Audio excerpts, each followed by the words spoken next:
Psychologue atypique, quatrième épisode.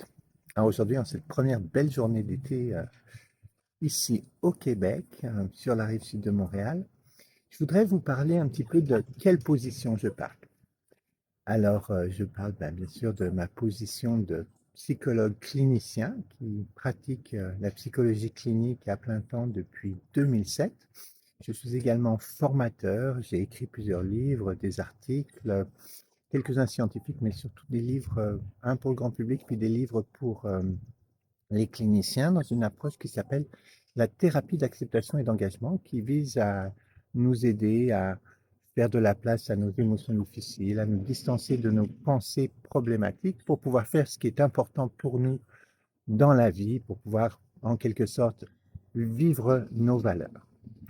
Depuis environ 2 ans, j'ai évolué en direction d'une approche qui est basée sur la même théorie sous-jacente, mais qui va un petit peu plus profondément dans le sens de soi et comment en fait se libérer de ce qu'on va appeler le faux self, des, des idées, c'est pas vraiment le mot, mais de ce qu'on pense de soi et qui va déterminer nos pensées, nos émotions, notre histoire personnelle, nos actions et également nos relations avec les autres.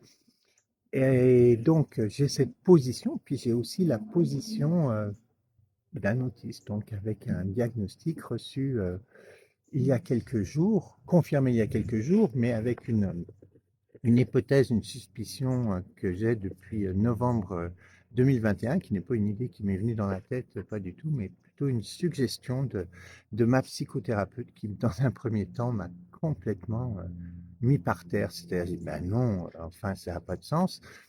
Mais je suis allé regarder, lire des choses. J'ai regardé beaucoup de vidéos de youtubeurs, de personnes qui partageaient sur leur autisme et j'ai bien dû me faire à l'évidence que beaucoup de choses me correspondent. Alors, c'est quand même intéressant quelque part parce que j'avais donc la psychologie clinique, ça me passionne, on va dire. C'était devenu un intérêt spécifique pour moi. Je pratique une approche transdiagnostique et j'avais un énorme angle mort. Et cet angle mort, c'était les troubles du spectre de l'autisme. Alors, venant de France, j'avais une notion très caricaturale de l'autisme. Et ce que je savais, c'était un petit peu j'avais beaucoup d'informations sur comment les autistes avaient été maltraités par le système de santé français. C'est quelque chose qui m'avait beaucoup touché. J'avais participé modestement au financement des films de, j'ai oublié son nom, mais il y avait Le Mur, les films sur l'autisme à l'épreuve de la psychanalyse ou le contraire, la psychanalyse à l'épreuve de l'autisme. Donc j'ai été touché par la condition qu'on faisait aux personnes autistes en France, mais sans savoir vraiment autre chose que, quand je dis la caricature, c'est, on va dire, l'autisme très visible.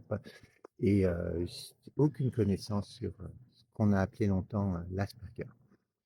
Depuis 18 mois, c'est devenu un de mes intérêts spécifiques, mais je voudrais vraiment pas dire que je parle depuis une position d'expertise. C'est plus ma position de clinicien. Je vois des personnes avec autisme que j'aide du mieux possible. Ma position de personne avec autisme qui a réalisé vraiment d'où venait son fonctionnement très très tard dans la vie, hein, entre 58 et 59 ans, et ma position de psychologue passionné. Donc je ne suis pas spécialiste, je ne suis pas chercheur, je ne suis pas au fait de toute la littérature ou de la recherche, quoi. Bien sûr, je lis beaucoup et je regarde beaucoup de choses et c'est donc ma position et je partage plus mon expérience personnelle, je partage mon expérience clinique, mais en rien je ne me pose comme un expert de l'autisme. Voilà, donc j'espère que ça vous a intéressé et puis je vous dis salut et à bientôt pour la prochaine.